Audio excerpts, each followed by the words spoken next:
podemos aprender muchas cosas no muy buenas.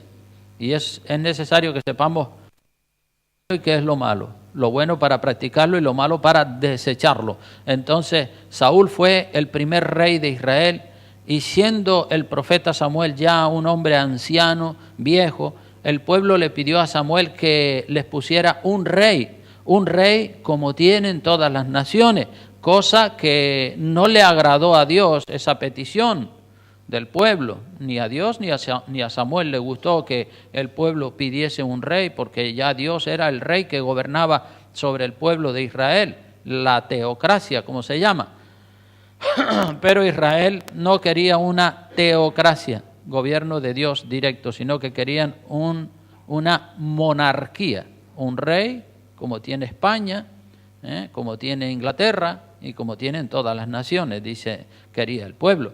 Y finalmente Dios accede a ponerle un rey al pueblo de Israel. Esta no era su perfecta voluntad, como hemos predicado en otras ocasiones, y podemos decir que era la voluntad permisiva de Dios. A veces Dios concede cosas que le pedimos que no son su perfecta voluntad. Y este es uno de esos casos. Esto es lo que se llama la excepción a la regla, ¿verdad? Que ustedes saben que para todo en la vida hay reglas, ¿verdad? Pero todas las reglas tienen su excepción. Y Dios, como es soberano, pues obviamente puede hacer la excepción cuando Él quiera. Y la regla es que sigamos la regla es que estemos siempre seguros de que estamos en la voluntad de Dios y de que le pidamos a Dios lo que es su voluntad, no lo que no es su voluntad, como en el caso en donde el pueblo de Israel le pide a Dios un rey. Esta no era su voluntad, pero bueno, a pesar de, Dios les da el rey. El que Dios le dé un rey al pueblo de Israel, podemos decir que es la excepción a la regla, ¿verdad? No es lo normal. Y en Primera de Samuel, capítulo 9, versículo 1 en adelante, en ese libro es donde vamos a considerar esta enseñanza hoy. Primera de Samuel, capítulo 9, versículo 1 en adelante, dice la palabra de Dios: había un varón de Benjamín, hombre valeroso, el cual se llamaba Cis, hijo de Abiel, hijo de Zeror, hijo de Becorar, hijo de Afia, hijo de un benjaminita. Y tenía él un hijo que se llamaba Saúl, joven y hermoso entre los hijos de Israel. No había otro más hermoso que él. De hombros arriba sobrepasaba a cualquiera del pueblo. O sea que era un tipo alto, bien parecido. Dice el verso 3, y se habían perdido las asnas de Cis, padre de Saúl, por lo que dijo Cis a Saúl su hijo: toma ahora contigo algunos de los criados y levántate y ve a buscar las asnas. Y él pasó el monte de Efraín y de allí a tierra de Salisa y no las hallaron. Pasaron luego por la tierra de Saalim y tampoco. Después pasaron por la tierra de Benjamín y no las encontraron. Cuando vinieron a la tierra de Zuf, Saúl dijo a su criado que tenía consigo: ven, volvámonos, porque quizá mi padre abandona la preocupación por las asnas, estará acongojado por nosotros. Él le respondió: he aquí ahora hay en esta ciudad un varón de Dios que es hombre insigne. Todo lo que él dice acontece sin falta. Vamos pues allá, quizá nos dará algún indicio acerca del objeto por el cual emprendimos nuestro camino. Fíjate cómo Dios obra. Verso 7, respondió Saúl a su criado: vamos ahora, pero ¿qué llevaremos al varón? Es decir, vamos a ir a visitarlo y no le vamos a llevar ningún regalo. Dice, porque el pan de nuestras alforjas se ha acabado y no tenemos qué ofrecerle al varón de Dios. ¿Qué tenemos? Entonces volvió el criado a responder a Saúl, diciendo: he aquí se halla en mi mano la cuarta parte de un siclo de plata. Esto daré al varón de Dios para que nos declare nuestro camino. Antiguamente en Israel cualquiera que iba a consultar a Dios decía así: venid y vamos al vidente, porque al que hoy se llama profeta, entonces se le llamaba vidente. Dijo entonces Saúl a su criado, dices bien, anda, vamos. Y fueron a la ciudad donde estaba el varón de Dios. Y aquí, en estos 10 primeros versículos, vemos que Dios ha puesto sus ojos en un joven hermoso, alto y de buen parecer, y Dios va a hacer que este varón se encuentre con el profeta Samuel, que aparte de profeta era también sacerdote y juez. Tenía 3 funciones este varón, era profeta, sacerdote y juez. Y Dios está poniendo a Saúl en el camino para llevarlo a encontrarse con el profeta, para que luego el profeta lo unja como el futuro rey que Dios mismo había elegido para que reinara sobre el pueblo de Israel. Y en el versículo 15 de ese capítulo, omito algunas cosas para no hacer muy largo el mensaje, en el verso 15 dice, y un día antes que Saúl viniese, Jehová había revelado al oído de Samuel diciendo, mañana a esta misma hora yo enviaré a ti un varón de la tierra de Benjamín, el cual ungirás por príncipe sobre mi pueblo Israel. Y salvará a mi pueblo de mano de los filisteos, porque yo he mirado a mi pueblo, por cuanto su clamor ha llegado hasta mí. Es decir, el pueblo de Israel estaba bajo la opresión de los filisteos en esa época. Verso 17 dice, y luego que Samuel vio a Saúl, Jehová le dijo, he aquí, este es el varón del cual te hablé, este gobernará a mi pueblo. Y acercándose pues Saúl a Samuel en medio de la puerta, le dijo, te ruego que me enseñe dónde está la casa del vidente.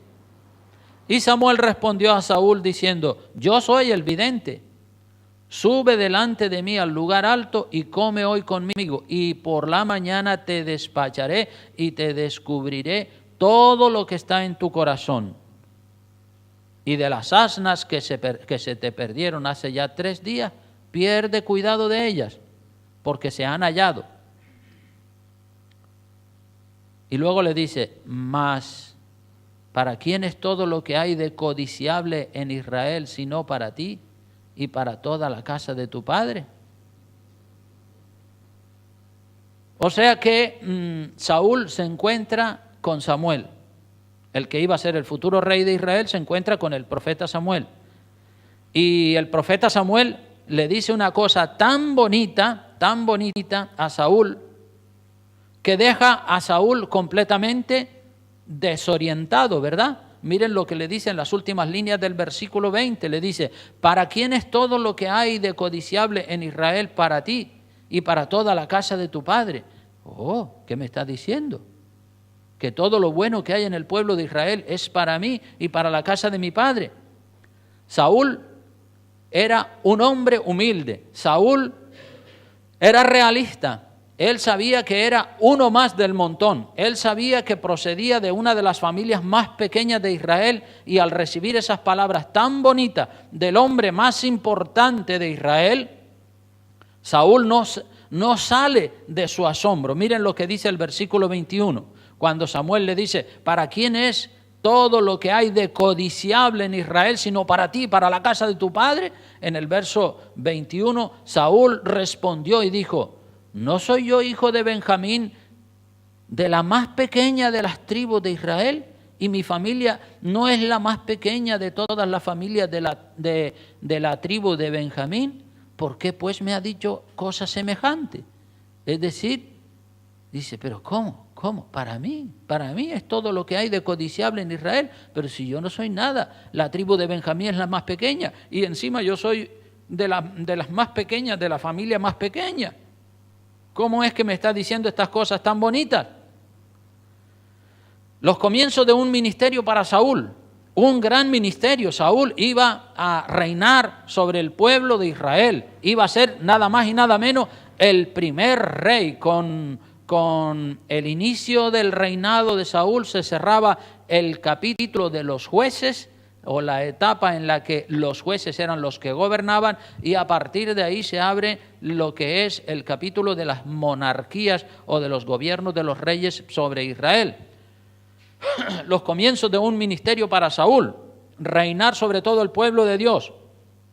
Humildes comienzos, llenos de cosas bonitas. Todo comienza bien. Es la luna de miel entre Dios y Saúl. Vamos a ver cómo termina esta historia entre Saúl y Dios. Y hermanos, saben ustedes que lo importante en la vida es terminar bien. Terminar bien, no solo comenzar bien, sino continuar bien y terminar bien. Muchas personas comienzan bien su andadura con Dios y a mitad de camino se tuercen y se desvían del plan de Dios para andar en su propia opinión.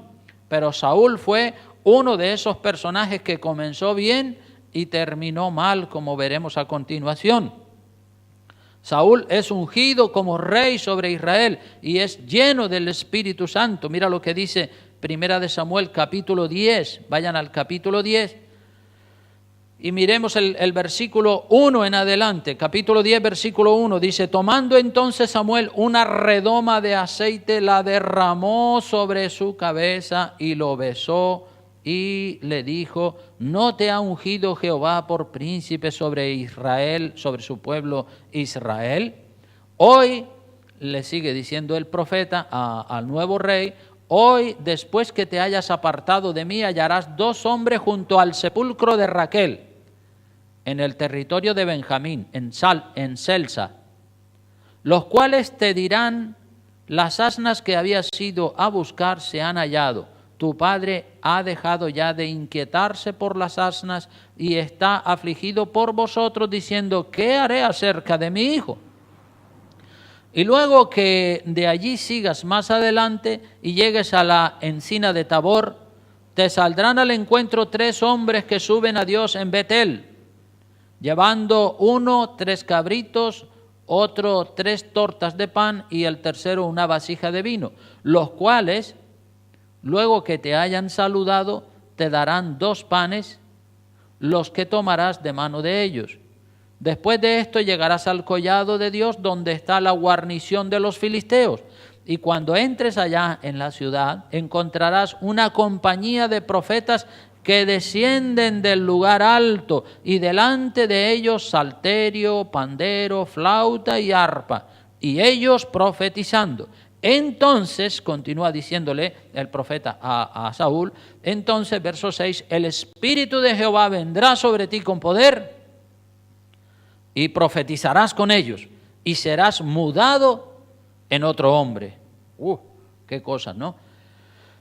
Y cuando te hayan sucedido estas señales, haz lo que te viniere a la mano, porque Dios está contigo. Luego bajarás delante de mí a Gilgal, entonces descenderé yo a ti para ofrecer holocaustos y sacrificar ofrendas de paz.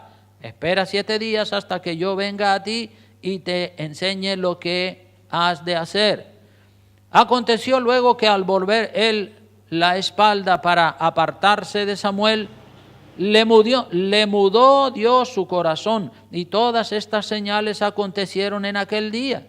Y cuando llegaron allá al collado, he aquí la compañía de los profetas que venía a encontrarse con él, y el Espíritu de Dios vino sobre él con poder, y profetizó entre ellos. Saúl profetizando con ese grupo de profetas. Aconteció, verso 11, que cuando todos los que le conocían antes vieron que profetizaba con los profetas, el pueblo decía el uno al otro: ¿qué le ha sucedido al hijo de Cis? Saúl también entre los profetas. ¿Pero esto qué es? Extraño, ¿verdad? Pero ahí está Saúl, un agricultor metido en medio de los profetas, está siendo lleno del Espíritu Santo. Saúl está profetizando junto con el grupo de profetas que descienden. Saúl, después de haber sido ungido como rey, continúa trabajando en la agricultura y en la ganadería, ¿sí? Ya está ungido como rey, el Espíritu de Dios está sobre él. Él ha profetizado Dios está con él, pero él continúa trabajando. Si vamos al capítulo 11 de ese mismo libro, en el versículo 1 al 7, dice, capítulo 11, versículo 1 al 7, dice: después subió Naas amonita y acampó contra Jabes de Galaad. Y todos los de Jabes dijeron a Naas: haz alianza con nosotros y te serviremos. Y Naas amonita les respondió: con esta condición haré alianza con vosotros, que cada uno de todos vosotros saque el ojo derecho y ponga esta afrenta sobre todo Israel. Mira la alianza que quería hacer. Dice, o los mato, o si no quieren que los mate, los deje vivos, se sacan el ojo derecho. Y de esta manera, Naas, este rey de los hijos de Amón, quería dejar inutilizado al pueblo de Dios, sacarse el ojo derecho, que todos fueran tuertos. Imagínate, un ejército de soldados tuertos, que a todos le falta el ojo derecho. Obviamente, todos los soldados, siempre, la mayoría, el 99% de las personas son derechos. Hay personas que son ambidiestras, que usan la espada con la mano derecha y con la izquierda, pero la mayoría de nosotros somos derechos, ¿verdad? Entonces, los soldados en aquella época, pues peleaban, la espada la tenían en la mano derecha y en la izquierda tenían el escudo, ¿verdad? Y con el ojo derecho, pues así. Con el ojo derecho era el principal porque el izquierdo lo cubría el escudo. Con el ojo derecho pues veían los golpes de espada que le producían los enemigos. Entonces Naas, este rey de los amonitas, quiere que todos los soldados hebreos se saquen el ojo derecho para salvarles la vida. Fíjate lo que es el diablo. El diablo quiere siempre dejarnos ciegos a nosotros para hacer de nosotros lo que les dé la gana. Nosotros como hombres y mujeres de Dios tenemos los ojos tenemos que cuidarlos mucho, porque los ojos son los que nos sirven para ver el camino. Así que eso es lo que le dice Naas, el rey amonita, a los hijos de Israel, para poner una afrenta sobre el pueblo de Israel y tener al pueblo de Israel siempre esclavizado. Pero ya Saúl ha sido ungido como rey. En el verso 3 de ese mismo capítulo 11 dice: entonces los ancianos de Jabes le dijeron: danos 7 días para que enviemos mensajeros por todo el territorio de Israel, y si no hay nadie que nos defienda, saldremos a ti. ¿Qué le vamos a hacer? Pues nos sacarás el ojo derecho. Verso 4 dice: llegando los mensajeros a Gabá de Saúl, dijeron estas palabras en oídos del pueblo, y todo el pueblo alzó su voz y lloró. Todo el mundo diciendo: ay, Dios mío, la que nos va a caer arriba, ahora le van a sacar el ojo derecho a todos los hombres de Israel, qué pena. Uy, esto sí es verdad, que estamos en un apuro muy grande, y si no nos dejamos sacar el ojo, pues nos van a matar a todos. Y está todo el mundo llorando allí en el pueblo. En el verso 5 dice: y he aquí Saúl, que venía del campo tras los bueyes. ¿No? O sea que todavía estaba trabajando, ya era rey, ya estaba ungido, y todavía seguía trabajando en el campo con los bueyes, arando la tierra. Y dijo Saúl: ¿qué tiene el pueblo que llora? ¿Qué es lo que está pasando aquí? Y le contaron todas las palabras de los de Jabes. Y él: mira, esto es lo que está pasando. Y al oír Saúl, verso 6, estas palabras, el Espíritu de Dios vino sobre él con poder, y él se encendió en ira en gran manera. Se enfadó muchísimo y dice: pero ¿cómo se le ocurre a esos amonitas decir que nos van a sacar el ojo derecho? ¿Qué se han creído esa gente? Se encendió en ira, se puso furioso. Y dice el verso 7, tomando un par de bueyes, los cortó en pedazos y los envió por todo el territorio de Israel, por medio de mensajeros, diciendo: así se hará con los bueyes del que no saliere en pos de Saúl y en pos de Samuel. Y cayó temor de Jehová sobre el pueblo, y salieron como un solo hombre. Estaba inspirado. Claro, cogió unos bueyes, los troceó y le mandó un trozo de carne de cada buey a la gente, y le dice: así se hará con los bueyes del que está acobardado y no salga a la guerra, a la guerra para defender al pueblo de Israel de esta afrenta que los amonitas nos quieren poner encima de nosotros.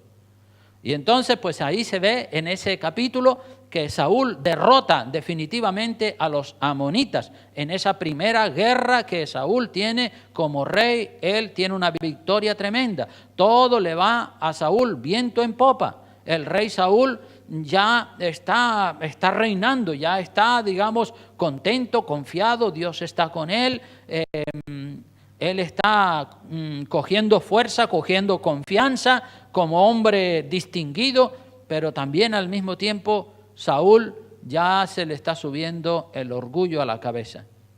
Ya se le está subiendo un poquito el orgullo a la cabeza.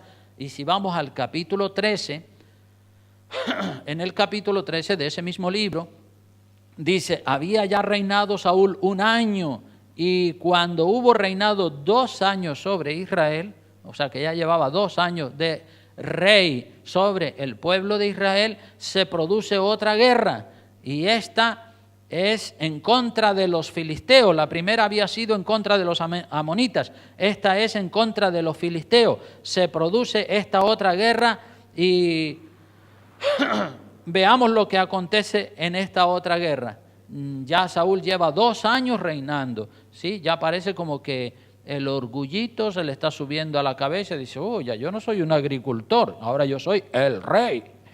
Cuidado conmigo, que soy el rey. Capítulo 13, versículo 5, dice, entonces los filisteos se juntaron para pelear contra Israel, 30,000 carros y 6,000 hombres de a caballo, y pueblo numeroso como la arena que está a la orilla del mar. Y subieron y acamparon en Migmas, al oriente de Bet-Aven. Cuando los hombres de Israel vieron que estaban en estrecho porque el pueblo estaba en aprieto, se escondieron en cuevas, en fosos, en peñascos y en rocas y cisternas. Los soldados de Israel estaban todos acobardados. Verso 7. Y algunos de los hebreos, dice, pasaron el Jordán a la tierra de Gad y de Galaad, pero Saúl permanecía aún en Gilgal y todo el pueblo iba tras él temblando. Los soldados de Israel estaban llenos de miedo porque los filisteos eran un ejército muy poderoso. Verso 8 dice, y él esperó 7 días conforme al plazo que Samuel había dicho.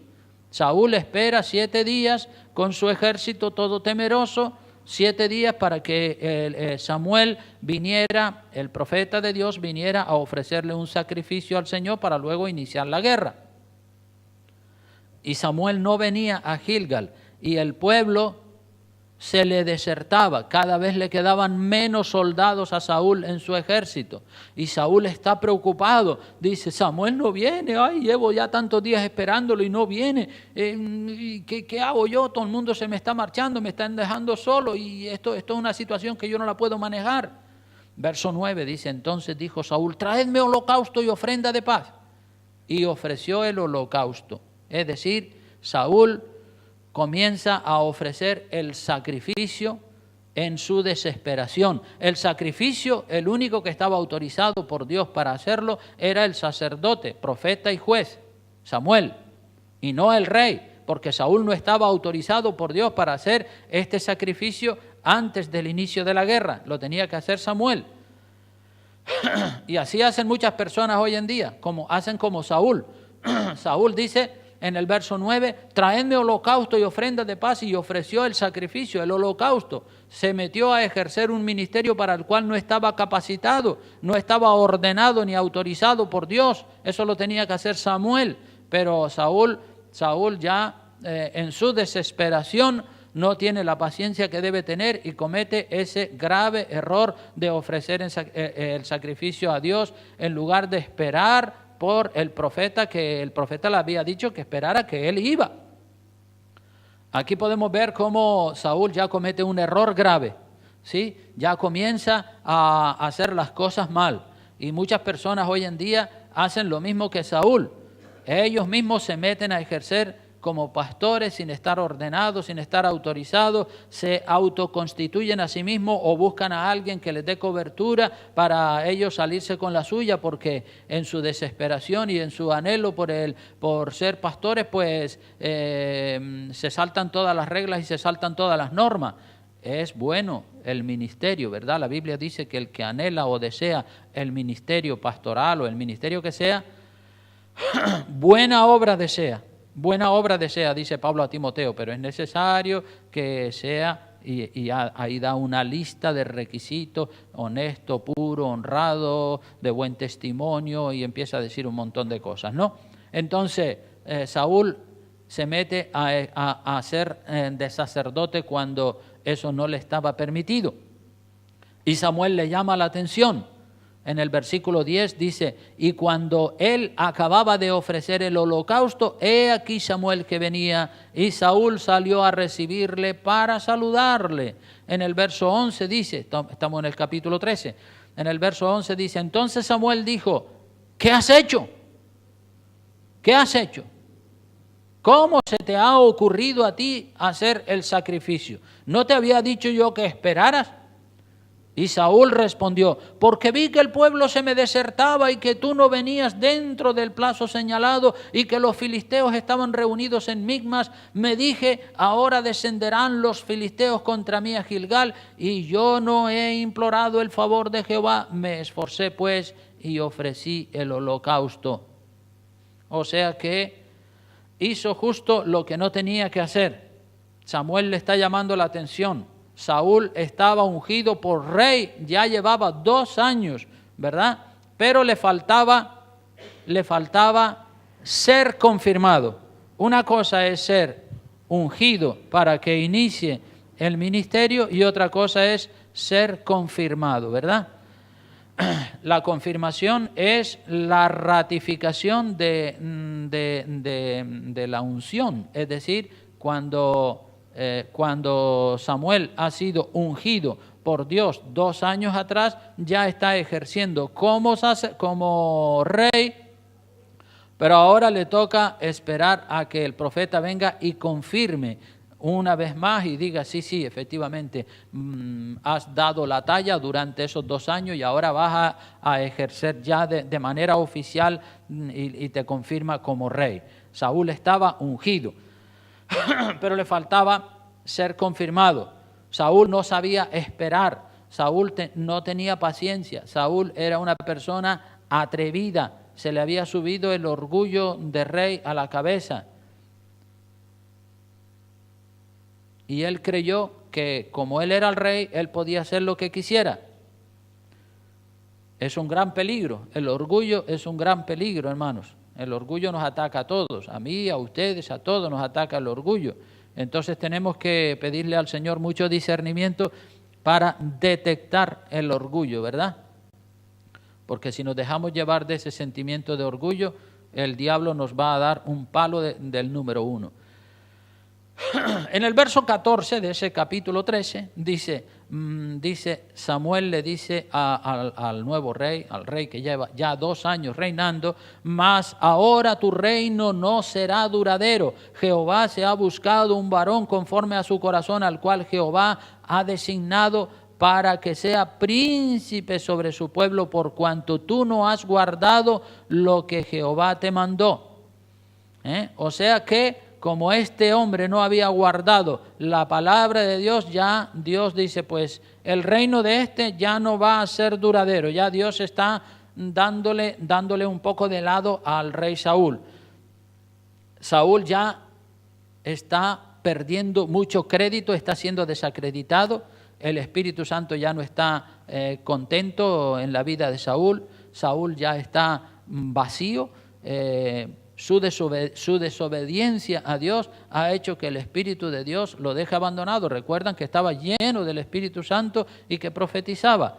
Pues cuando una persona es llena del Espíritu Santo de Dios, como lo fue el rey Saúl, debe seguir con fidelidad las leyes de Dios, porque cuando desobedece, el Espíritu de Dios se va de la persona y la persona se va a sentir triste, sola, abandonada y dejada de lado.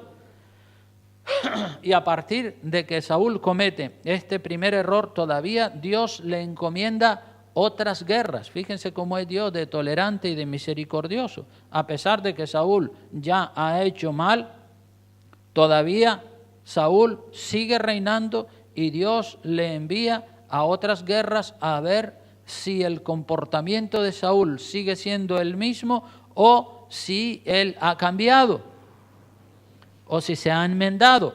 Como digo, Dios da varias oportunidades a una persona. Una persona se puede equivocar un día y a lo mejor otro día también, pero si después de haber sido corregida la persona sigue repitiendo la misma desobediencia, ¿saben cómo se llama eso? Sigue cometiendo el mismo pecado. ¿Saben cómo se llama eso? Se llama reincidencia, ¿sí?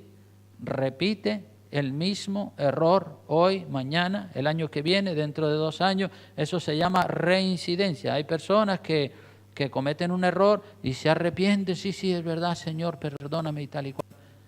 Pero dentro de un tiempito vuelven a repetir el mismo error. Y otra vez, Señor, perdóname y tal. Pero bueno, ya se te dijo que eso no estaba bien. Sabías que si lo haces la segunda, la tercera, la cuarta vez, estás reincidiendo. Y en el capítulo 15, vamos al capítulo 15 del libro de Samuel, el primero de Samuel, capítulo 15, en el versículo 17, seguimos resumiendo los episodios más importantes de la vida de Saúl. Capítulo 15, versículo 17, dice así: y dijo Samuel, aunque eras pequeño en tus propios ojos, ¿no has sido hecho jefe de las tribus de Israel y Jehová te ha ungido por rey sobre Israel? Es decir, eras pequeño, no eras nada, eras insignificante. Tú mismo lo reconociste, que eras de las familias más pequeñas de la tribu de Benjamín, que es la tribu más pequeña. Y Dios te cogió de lo más bajo y te puso en lo más alto. Y Jehová te envió, verso 18, en misión y dijo: ve, destruye a los pecadores de Amalec y hazles la guerra hasta que los acabe. ¿Por qué pues no has oído la voz de Jehová, sino que vuelto al botín has hecho lo malo ante los ojos de Jehová? Esta es una guerra contra los pecadores de Amalec, los que le habían hecho la vida imposible al pueblo de Israel cuando cientos de años atrás subían de Egipto. Dios había mandado a Saúl que le hiciera la guerra a estos pecadores y que los exterminara a todos. Verso 20 dice: y Saúl respondió a Samuel: antes bien he obedecido la voz de Jehová y fui a la misión que Jehová me envió y he traído a Agag, rey de Amalec, y he destruido a los amalecitas. Mas el pueblo tomó del botín ovejas y vacas, las primicias del anatema, para ofrecer sacrificios a Jehová Dios en Gilgal. O sea que aquí está reincidiendo, está desobedeciendo. Otra vez el rey Saúl se le ha mandado que extermine a todos los pecadores de Amalec, pero él y su gente le perdonan la vida al rey y también perdonan la vida a los animales más gordos para ofrecérselos en sacrificio a Jehová, cosa que estaba prohibido porque todo ese pueblo estaba dado al anatema. Verso 22 dice: y Samuel dijo: ¿se complace Jehová tanto en los holocaustos y víctimas como en que se obedezca a las palabras de Jehová? Ciertamente el obedecer es mejor que los sacrificios y el prestar atención que las grosuras de los carneros, porque como pecado de adivinación es la rebelión. Se lo dice Samuel a Saúl: como pecado de adivinación es la rebelión, y como ídolos e idolatría la obstinación. Y ese es el problema que tú tienes, Saúl, que eres rebelde, que eres obstinado. Por cuanto tú desechaste la palabra de Jehová, Él también te ha desechado para que no seas rey. Y el verso 24, ahí tenemos un arrepentimiento falso de Saúl. Entonces Saúl dijo a Samuel: yo he pecado, pues he quebrantado el mandamiento de Jehová y tus palabras, porque temía al pueblo y consentía la voz de ellos. Perdona pues ahora mi pecado y vuelve conmigo para que adore a Jehová. Y quiere otra vez medio enmendar la cosa, pero no está arrepentido, porque lo vamos a seguir mirando cómo sigue reincidiendo una y otra vez. Así que aquí tenemos la segunda oportunidad que Dios le da a Saúl para enmendar su primer error, pero también Saúl desperdicia esta segunda oportunidad. Saúl admite su pecado, pero no está arrepentido, porque Saúl sigue cometiendo errores en todo el curso de su reinado. Y cuando Dios comienza a levantar al nuevo rey, a David, Saúl comete error tras error, tratando de matar al inocente David. El rey Saúl termina, después de tantos errores, termina siendo poseído por los demonios. Un hombre que había sido lleno del Espíritu Santo y que había estado profetizando, ahora termina lleno de demonios. Veamos lo que dice el capítulo 18 de este mismo libro, capítulo 18, versículo 10. Dice la palabra de Dios, 18:10, dice así: aconteció al otro día que un espíritu malo de parte de Dios tomó a Saúl. Fíjate, un espíritu malo de parte de Dios. Los espíritus malos están al servicio de Dios también, ¿verdad? ¿Se acuerdan aquella predicación que dio Bolívar Guevara cuando dijo que Satanás y sus demonios son los muchachos que le hacen los mandados a Dios, ¿verdad? Y un espíritu malo, Dios desde el cielo da una orden a uno de esos espíritus malos que están en el infierno y dice: ve y métete en el corazón, en la mente de Saúl y atorméntalo. Y claro, cuando Dios le da permiso, el demonio tiene puertas abiertas y se mete ahí. Dice en el verso 10 que otro día que un espíritu malo de parte de Dios tomó a Saúl y él desvariaba en medio de la casa. David tocaba con su mano como los otros días y tenía Saúl la lanza en su mano.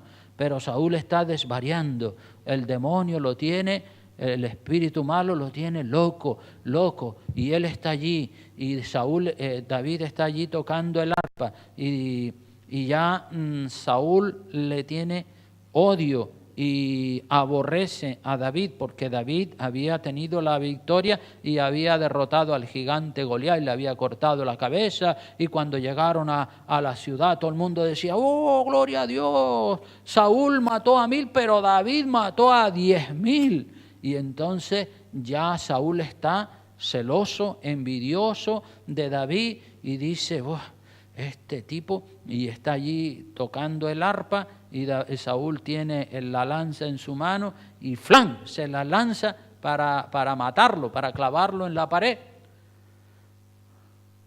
Saúl desvariaba en medio de la casa. David tocaba con su mano como los otros días y Saúl tenía la lanza en su mano. Verso 11 dice: y arrojó Saúl la lanza diciendo: enclavaré a David en la pared. Pero David la evadió 2 veces.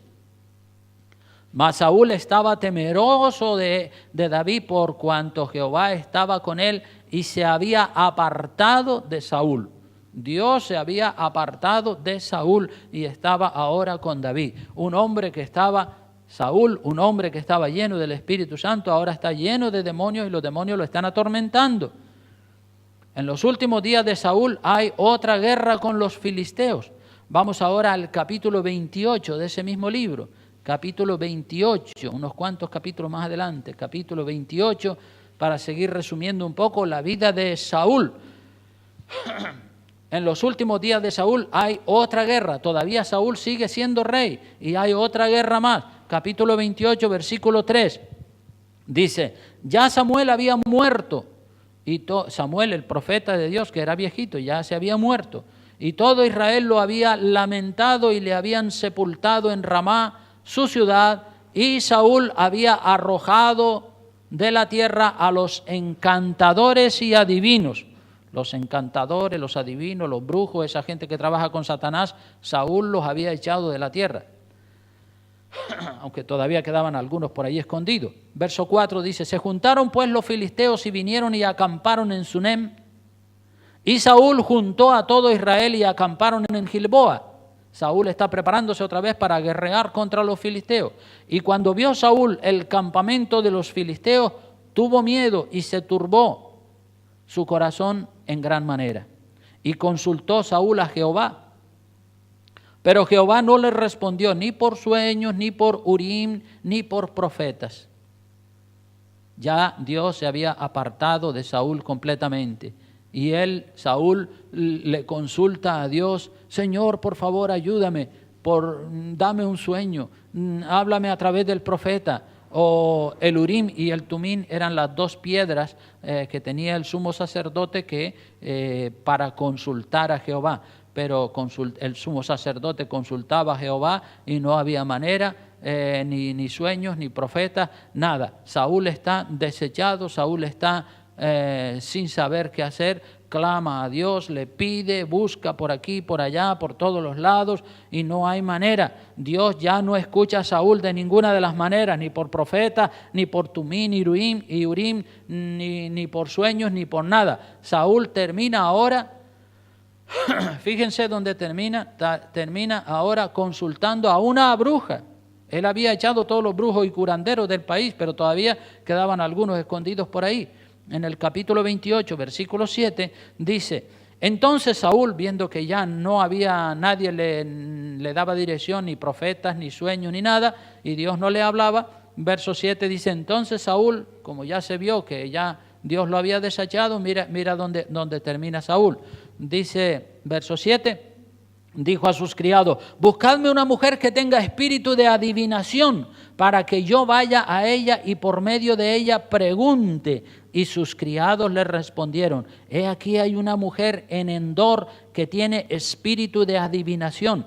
Y se disfrazó Saúl, para que no lo conociera, y se puso otros vestidos y se fue con 2 hombres y vinieron a aquella mujer de noche, para que no lo conociera, disfrazado y encima de noche. Y él dijo: yo te ruego que me adivines por el espíritu de adivinación y me hagas subir a quien yo te dijere, que uno de los muertos volviera para que le hablara. Y la mujer le dijo: he aquí tú sabes lo que Saúl ha hecho, cómo ha cortado de la tierra a los evocadores y los adivinos. ¿Por qué pues pones tropiezo a mi vida para hacerme morir? Es decir, la bruja sabe que si ella hace eso, el rey la puede matar, pero ella no se imagina que es el rey el que está hablando con ella. Lo descubre más adelante, verso 10. Entonces Saúl le juró por Jehová diciendo: vive Jehová que ningún mal te vendrá por esto. La mujer entonces dijo: ¿a quién te haré venir? Vale, dime, ¿a quién quieres que invoque? Y él respondió: hazme venir a Samuel, que ya estaba muerto.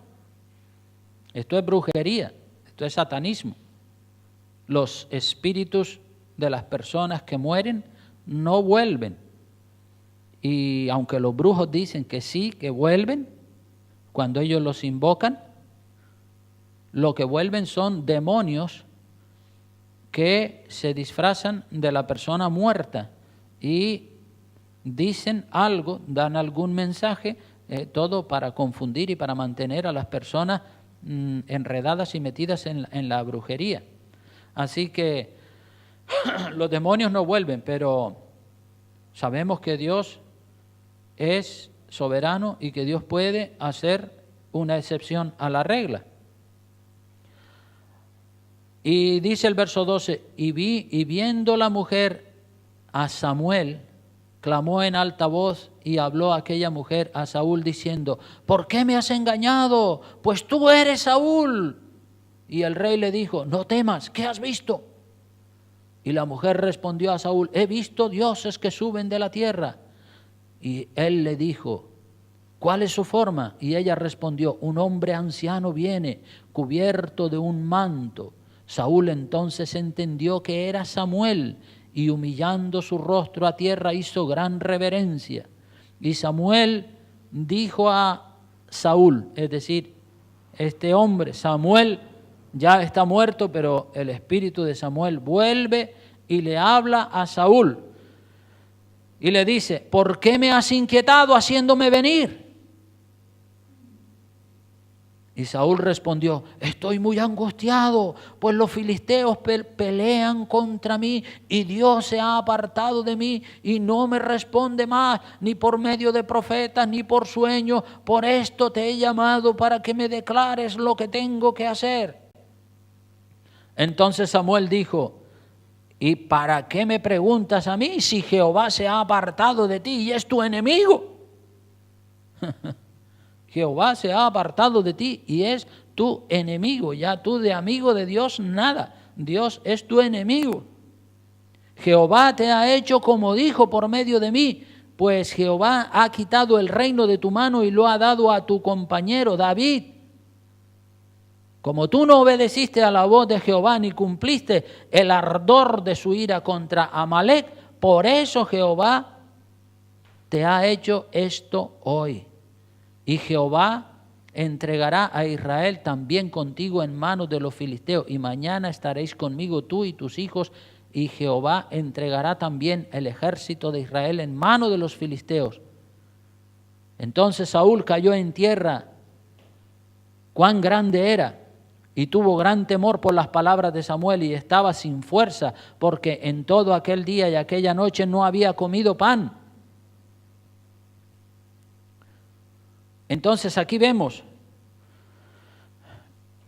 Saúl, ¿dónde termina? Saúl termina haciendo brujería, Saúl termina consultando a una bruja, a una adivina, para que le haga venir a Samuel. Samuel viene porque, como digo, Dios es soberano y Dios puede hacer una excepción a la regla, y en este caso, pues sí, efectivamente Samuel vino y le habló a Saúl, y Saúl, pues, Saúl ha desobedecido a Dios en todo, y Dios ha terminado por desecharlo.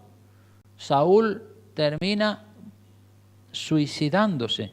Miren lo que dice el capítulo 31, ya con esto voy concluyendo, capítulo 31 del primer libro de Samuel.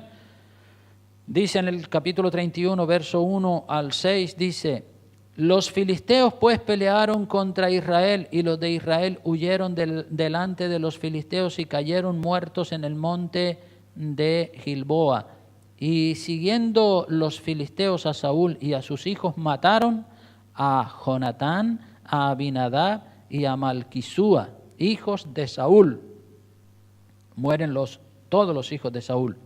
Y arreció la batalla contra Saúl, y le alcanzaron los flecheros, y tuvo gran temor de ellos. Entonces dijo Saúl a su escudero: saca tu espada y traspásame con ella, para que no vengan estos incircuncisos y me traspasen y me escarnezcan. Mas su escudero no quería, porque tenía gran temor. Dice: ¿cómo voy a matar yo a mi rey? Entonces tomó Saúl su propia espada y se echó sobre ella, se la clavó, se suicidó, y viendo su escudero a Saúl muerto, él también se echó sobre su espada y murió con él. Así murió Saúl en aquel día, juntamente con sus 3 hijos y su escudero y todos sus varones. Qué pena, ¿verdad? Qué pena. La historia de Saúl es para llorar, es para lamentar. El que fue ungido por Dios, miren cómo ha terminado y cómo acaba su vida. Comenzó bien, Saúl comenzó bien, pero a mitad de camino se desvió en el curso de su vida, se desvió y terminó mal. La cosa, hermano, es comenzar bien, continuar bien y terminar bien. Comenzar bien, continuar bien toda la vida y terminar bien. Usted y yo tenemos que llenarnos del Espíritu Santo y continuar siendo llenos, para que el Espíritu Santo no se aparte de nosotros nunca y podamos estar siempre centrados. Dijo un predicador en una ocasión que una buena temporada como cristiano cualquiera la puede tener, pero lo que Dios quiere es que perseveremos hasta el fin, ¿verdad? Haciendo la perfecta voluntad de Dios. Yo, hermano, sinceramente le hablo todo esto con todo mi corazón. Yo los quiero mucho a todos ustedes, y yo sé que ustedes son honestos, que son leales y que son gente que tienen buena conciencia y que están cada día mejorando el cristianismo. Sé que también algunos de ustedes pueden tener ciertas dudas de carácter teológico, de carácter eclesiástico, de carácter familiar, y ustedes se pueden estar preguntando ¿por qué? ¿Por qué? ¿Por qué? Yo quiero decirle, testimonio mío, que en mis comienzos como cristiano yo también tuve muchas dudas, muchos aspectos y muchas situaciones en la iglesia, y yo me preguntaba ¿por qué? ¿Y qué hago aquí? ¿Y qué no hago allá? Y tuve una temporada en la que estuve lleno de dudas, pero el Señor me mostró que yo tenía que tener paciencia y esperar en Dios. No es fácil esperar, ¿verdad? Cuando uno tiene una inquietud, un malestar, una duda, no es fácil esperar, pero Dios quiere que seamos pacientes y esperemos en Dios. Saúl, por precipitarse y ofrecer el sacrificio, mira cómo Dios ya lo desechó. Entonces nosotros tenemos que saber esperar en Dios, en paciencia y en oración. Yo cuando era soltero, No entendía el papel de lo que es un padre, no entendía las cosas que mi padre me decía. Pero cuando fui padre, entonces dije, mi padre tenía razón. Cuando uno es soltero, no entiende las reglas y las normas que el padre le pone. Pero cuando uno es padre y tiene hijos, entonces dice, mi padre tenía razón.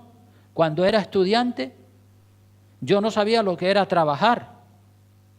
Pero cuando empecé a trabajar y a limpiar los cercados de piedra, entonces dije, esto es más duro que estudiar. Yo me creía que trabajar era más fácil que estudiar. No, es mucho más duro. Y cuando yo era una oveja en la iglesia, yo no entendía lo que era ser pastor. Pero ahora que soy pastor, he entendido lo que mi pastor me decía. Y es que, como dice el refrán, fuera del agua se nada muy bien, ¿verdad? Las cosas vistas desde fuera siempre son diferentes. A medida que transcurre el tiempo, uno va cambiando a mejor, va madurando, va entendiendo cosas que antes no entendía. Yo ahora, en la actualidad, cuando me reúno con los pastores de Playa Honda, de Playa Blanca, de Puerto del Carmen, todos los meses tenemos una reunión, y esos que son ahora pastores, antes eran miembros de esta iglesia. Y ahora cuando yo hablo con ellos sobre las ovejas, todos coincidimos, decimos, claro, no es fácil la labor de pastor, ¿verdad? Ellos lo entienden ahora porque ellos están pastoreando ahora, pero cuando eran miembros de la iglesia, pues tampoco lo entendían muy bien, pero cuando uno entra en el ministerio, entonces lo comprende.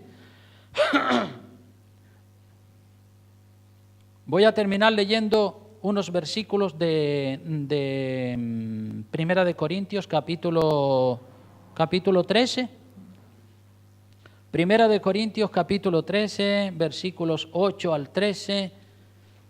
Sí, dice allí la palabra de Dios, Primera de Corintios 13, del 8 al 13. Miren lo que dice.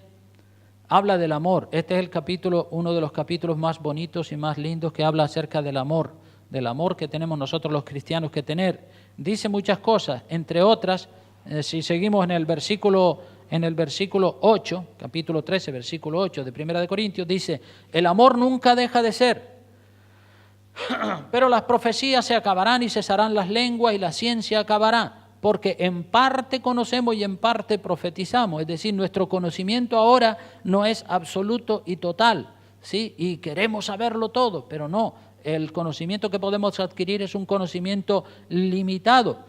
Dice, más cuando venga lo perfecto, entonces lo que es en parte se acabará. Es decir, cuando estemos en el cielo vamos a tener una claridad de pensamiento total y absoluta. En parte profetizamos y en parte conocemos y en parte profetizamos. Dice el verso 9. El 11 dice, cuando yo era niño, hablaba como niño, pensaba como niño, juzgaba como niño, mas cuando ya fui hombre dejé lo que era de niño. Es decir, que ahora que uno es hombre ya entiende cosas que cuando era niño no las entendía, pero todo es la paciencia, esperar que venga el tiempo de Dios y en su momento Dios nos aclara esas probables dudas que podamos tener. Dice en verso 12, ahora vemos por espejo oscuramente, mas entonces veremos cara a cara. Ahora conozco en parte, pero entonces conoceré como fui conocido. Y ahora, verso 13, permanecen la fe, la esperanza y el amor. Estos tres, pero el mayor de ellos, ¿cuál es? El amor. Gloria a Dios. El amor es lo más grande, hermanos. Y estas tres cosas, la fe, la seguridad de que estamos caminando con Dios, la esperanza, eso es un término que viene de esperar, tener esperanza, esperar hasta que Dios se nos manifieste en su totalidad, y la fe, la esperanza y el amor. Estos tres, pero el mayor de ellos es el amor. Así que estamos en el camino al reino de los cielos. A medida que van pasando los años, el Señor nos va mostrando cosas mejores, y cualquier duda, cualquier inquietud, cualquier equivocación, vamos a presentársela delante de Dios, hablen conmigo también, lo que sea, y vamos a estar buscando, sobre todo, ser llenos del Espíritu Santo. Como dice en Santiago 4:5, ustedes lo pueden leer en su casa, Santiago 4:5 dice que el Espíritu nos anhela a nosotros celosamente. Fíjate, Dios nos quiere solo para Él. Y el celo que Dios tiene para nosotros es impresionante. Y ese mismo celo debemos también nosotros de tenerlo hacia Dios. Así como Dios nos quiere, Dios ama a la esposa que es la iglesia, la iglesia que es la esposa también tiene que tener celo y amar mucho a su Señor, a su Dios, ¿verdad? Pues inclinamos el rostro y ya terminamos con una oración. Puestos de pie, por favor, dándole gracias al Señor por las cosas que aprendemos que no se deben hacer, y que las aprendemos de este personaje llamado el rey Saúl. Gloria a Dios. Aleluya. Padre querido, Señor de los cielos, te damos gracias, Dios mío, porque hemos tiempo atrás dado los primeros pasos y hemos comenzado a caminar con Dios. Y, Señor, estamos ahora mismo en pleno camino. Estamos, Señor, rumbo al reino de los cielos y sabemos que hay tropiezos, dudas, inquietudes, pruebas, de todo hay en la viña del Señor. Y en este caminar, Señor, necesitamos que tú siempre estés con nosotros. Nosotros no queremos que tú te apartes de nosotros, tampoco nosotros queremos apartarnos de ti. Saúl voluntariamente se apartó de ti. Dios mío, tú no te apartaste de él, sino él se apartó de ti, entonces se quedó solo, Señor, y tú no te apartas de nosotros siempre que nosotros queramos seguir manteniendo esa comunión perfecta contigo. Bendícenos a todos, Señor, para que nos mantengamos ahí en humildad, con un corazón contrito, humillado y quebrantado, para la gloria de tu nombre. Bendice a mis hermanos, Señor, para que sigan siendo llenos del Espíritu Santo, llenos de mansedumbre, llenos de paciencia, de humildad y de perseverancia, hasta que tú, Dios mío, nos aclares cualquier inquietud, duda o situación que pueda haber en nuestros corazones, Señor. Gracias en el nombre de Jesús. Bendecimos la iglesia con la bendición del Padre, del Hijo y del Espíritu Santo. Amén, amén y amén. Dios les bendiga mucho y salud.